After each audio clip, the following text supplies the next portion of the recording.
I'm Gracie Moody, and I'm here again to read chapters 17 and 18 of Treasure Island. It was originally written by Robert Louis Stevenson, but it's been adapted to a children's book. Chapter 17, The Attack. As soon as Silver disappeared, the captain turned to us. Lads, we're outnumbered, but I believe that we could beat them.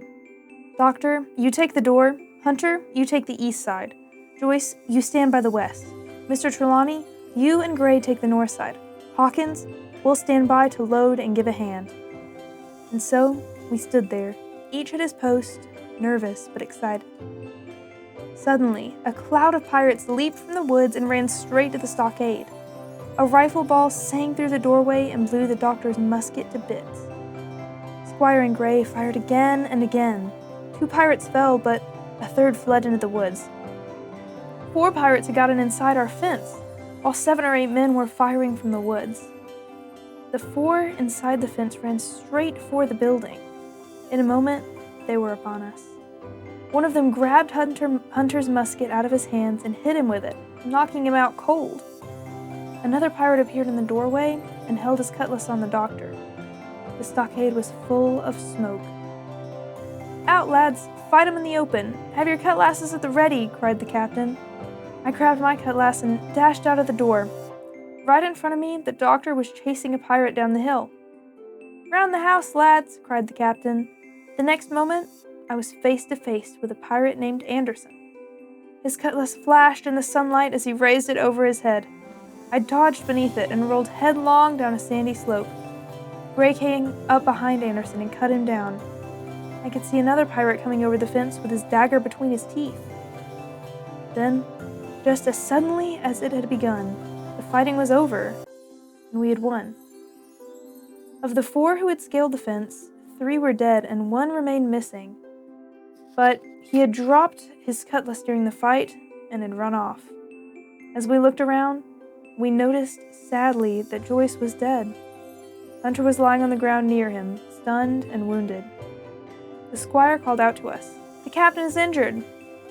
He was holding the captain, and one was as pale as the other. "How many did we take down?" asked the captain. 5, the doctor answered. "That makes 4 to 9, the captain said grimly. "That's better odds than when we started." Chapter 18. How I Began My Sea Adventure. The captain's wounds were bad, but not life-threatening. Hunter died the next night. Just after noon, the doctor grabbed his pistols and cutlass, put the map in his pocket, and set off briskly through the trees. Gray and I were sitting together at the far end of the stockade. "Why would Dr. Livesey leave?" asked Gray. "I think he's on his way to see Ben Gunn," I said. I was miserable, sweating in the blazing hot stockade, and began to envy the doctor walking in the cool shade inland. I started making a plan. I would head down to the White Rock and try to find Ben Gunn's boat. I grabbed some biscuits and armed myself with pistols and gunpowder. Then I slipped out when nobody was watching. As I headed along the shore to the White Rock, I soon saw the Hispaniola rocking on the waves, the Jolly Roger hanging from her mast. I could see Silver and another pirate in a rowboat laughing and heading toward shore. Before he could see me, I ducked behind the trees. It took me a while to find Ben Gunn's boat, but I finally saw the tip of it hidden by some tree branches. It was roughly built, as homemade as anything could be, but as crude as it was very light and it could float easily. Then, I had the kind of foolish idea that only someone young could have. I decided to row out to the Hispaniola, cut her rope, and let the ship drift ashore during the night when the pirates were asleep.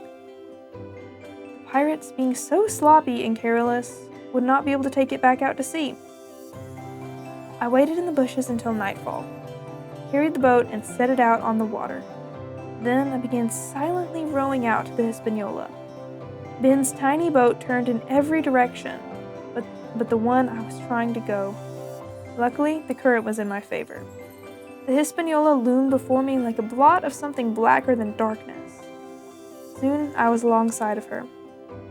I reached out with every ounce of my strength and grabbed hold of her rope. The rope was as taut as a bowstring, and the current so strong it pulled on the anchor. A few cuts with my knife, and the Hispaniola would go humming along with the tide. I drew my knife and began cutting at the thick braids of the rope. Just as I was about to cut the last thread, I heard two men shouting from inside the cabin. One I recognized as Israel Hands. By their shadows, I saw that the two pirates had their hands around each other's throats. I could also hear the voices of the mutineers on the shore singing pirate songs around the campfire. With much effort, I cut the rope clean through. The ship began to turn, spinning slowly across the current. I was being whirled along in its wake. The current changed and quickened, and both the ship and my little boat went spinning through the narrows towards the open sea. Suddenly, the ship turned violently. I could hear feet pounding on the ladder and knew that the pirates on board had finally realized something was wrong. I lay down flat in the boat, certain I was going to crash against the rocks and die. Gradually, I grew so tired that I fell asleep. I dreamed of home and the Admiral Benbow. When I was awake, it was midday, and the wind was steady and gentle, and the waves rose and fell unbroken. Not a half-mile away, I saw the Hispaniola. It was clear that nobody was steering. If I could just get on board, I might be able to take control of the ship and return her to Captain Smollett. I paddled toward the ship. Gradually, I got closer and noticed the beam that juts out from the bow of the ship was just overhead. I reached up and caught it with one hand.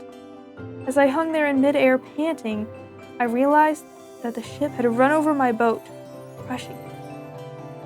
I knew now I had no way back except on the Hispaniola. All right, well, I will come back next week with chapters 19 and 20, so good night, sleep well.